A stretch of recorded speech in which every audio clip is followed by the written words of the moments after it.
चाललो मावशी हाय करा, हात फिरवा. हा चला थोड्या वेळाने बोलतो. Hello, good morning.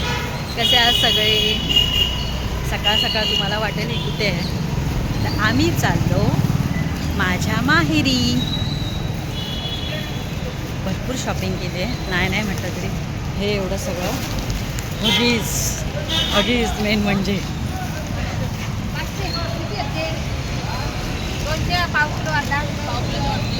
किती रुपये ते?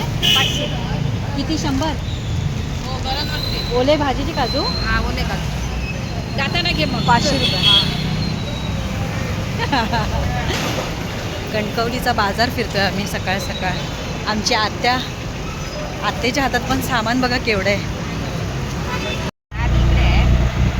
नांदगाव वेगळं ना, ते अगोदर आता लागणार.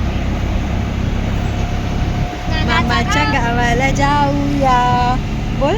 नानाच्या गावाला जाऊया.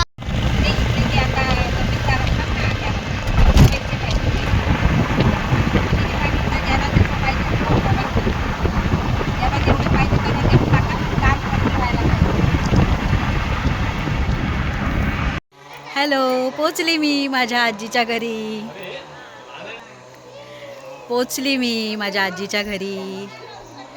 मस्त ना, हे माझ्या आजीचं घर आहे. आत्ता पोचलो. प्रवास खूप मस्त होता. तीर्थाने अजिबात नाही त्रास दिलेला आहे. झोपलेली ती आजी. वरती आमच्या मंदिराचा प्रोग्राम आहे, मी तुम्हाला थोड्याने दाखवेनच. तिकडे गेली आजी. आम्ही पण जातो, बॅगा इथे ठेवतो. देवाचं सामान आम्ही काय काय घेतलं आहे ते घेऊन जाते मी. तीर्थ आणि माझा अथर्व मस्तपैकी झोपाळ खेळतात. आत्या माझी ते ड्रायव्हर काका आहेत ना, त्यांना पाणी देते.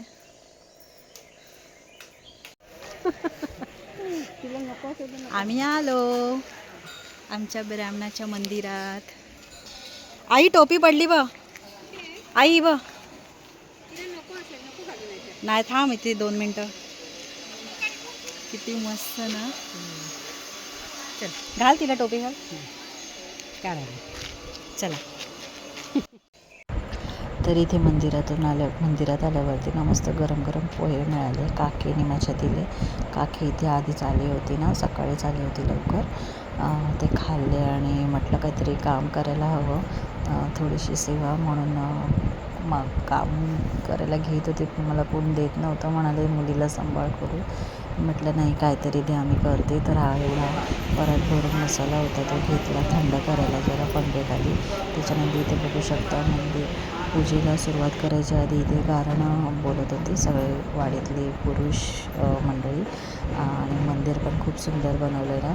नंतर इथे ढोल वगैरे ताशे वगैरे वाजवून म्हणजे ताशे वाजवत होते.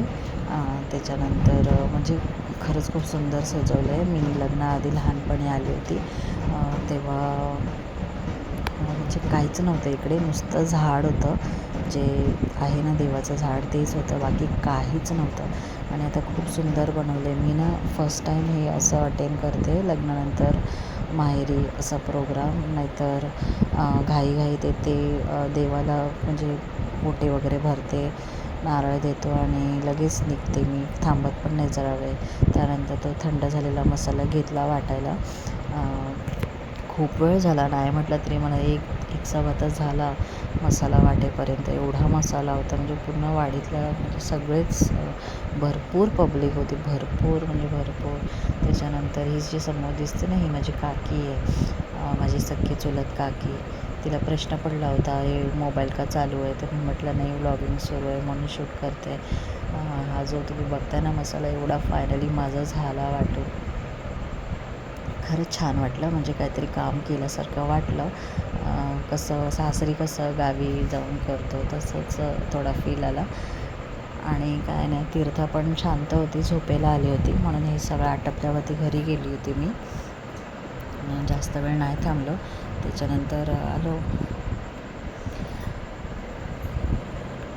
काकी बोलली होती घरी जा करून, नको थांबूस इथे, खूप वेळ होणार आहे, दुपारी 2-2:30 वाजतीलच. मग ती कंटाळेल ना, चिडचिड करेल म्हणून घरी गेलो होतो. मंदिर बघताय ना, खूप सुंदर बांधलं आहे ना यावेळेला, खूप सुंदर झालं आहे. पूजा वगैरे पण छान झाली. अजून एक गंमत काय माहिती आहे, गंमत नाही म्हणणार मी याला, इथे ना म्हणजे मी फर्स्ट टाईम अटेंड केलं म्हणून मी सांगते, कदाचित माहिती असेल काही लोकांना. इथे पूजेला बसताना 2 पुरुष बसले होते पूजेला. तर मला प्रश्न पडला आहे 2 पुरुष कसे काय बसणार? तर मला तिथल्या काकांनी सांगितलं की हे ब्राह्मणाचं मंदिर आहे ना, तर इथे पुरुषच बसणार आणि नवरा बायको जर पाया पडत असतील ना, म्हणजे जोडीने अलाउड नाही आहे इथे पाया पडायला. नवरा जर पाया पडत असेल ना, तर तिकडे बायकोनी थांबायचंच नाही, तिथे खूप लांब जाऊन थांबायचं. किंवा जर बायको पाया पडत असेल ना, तर नवऱ्याने पण असं खूप जरा लांब जायचं, तिथे आजूबाजूला उभं नाही राहायचं, असं तिथे पाया पडायचं असतं. तेव्हा मला म्हणजे हे नवीन काहीतरी मला कळलं आणि बघायला भेटलं. त्याच्यानंतर घरी जाऊन आलो फ्रेश होऊन आणि मग जेवायला बसलो. काकी बोलली तू आधी जेवून घे पटकन, आणि खूप छान झालेलं जेवण आणि भरपूर पदार्थ होते. त्याच्यानंतर संध्याकाळी परत घरी गेलो आणि मग फ्रेश वगैरे होऊन संध्याकाळी 5:30-6च्या दरम्यान आलो, कारण आईला आणि आत्तेला ना दुसऱ्या दिवशी जायचं होतं तिच्या गावी, आत्तेच्या गावी जायचं होतं. तर इथे मला देवीची ओटी वगैरे पण भरायची होती ना, तर आलो होतो. हे रामेश्वराचं मंदिर आहे. रामेश्वराच्या मंदिरामध्ये मी सगळं अथर्वच्याच हाताने, म्हणजे नारळ वगैरे सगळं काही त्याच्याच हाताने केलेलं आहे. मी फक्त बाजूला उभी होती, पाया वगैरे पडलो, त्याच्याच हाताने नारळ देऊन पूजा करून घेतली. तो पण म्हणजे एकदम त्याला भारी वाटत होतं. दरवेळेला पप्पा असले की पप्पा करतात ना, ह्यावेळेला त्याने केलं. आत्या माझी त्या काकांना सांगत होती नाव गाव काय ते सगळं तिच्या परीने. तेच त्याच्या नावाने गारणं बोलले पुजारी काका. आणि मग इथली पूजा झाल्याच्या नंतर आम्ही रवळनाथाच्या मंदिरात गेलो होतो. म्हणजे इथे पण आईने आत्याने नारळ दिला.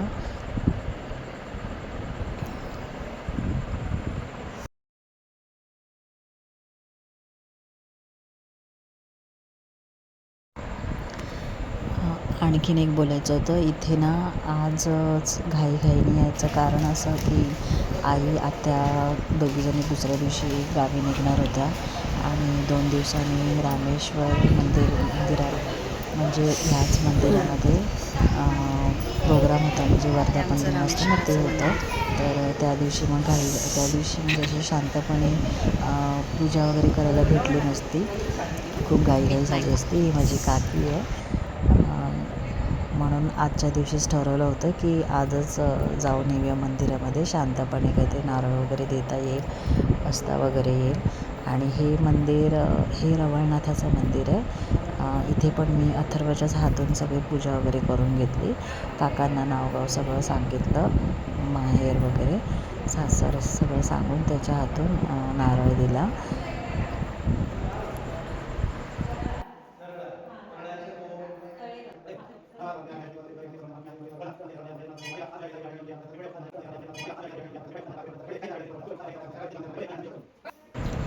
तर इथल्या मंदिराच्या इथे पूजा करून झाल्याच्यानंतर आम्हाला सातेरी देवीच्या मंदिरात जायचं होतं. तिथे माहेरची ओटी तिथे भरली जाते, तर तिथे जायला निघतच होतो. तेवढ्यात तिथल्या काकांनी सांगितलं की नाही आता तिकडे जाऊ नका, कारण खूप लेट होईल, ते मंदिर खूप लांब आहे, म्हणून इथेच कारण तीर्थ खूप लहान आहे ना, तर ते खूप लेट होईल घरी जायला आणि काळोख पडेल, तर नाही गेलो.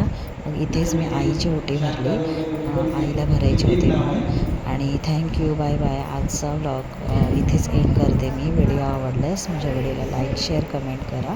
बाय, भेटूया नेक्स्ट ब्लॉगमध्ये. श्री स्वामी समर्थ.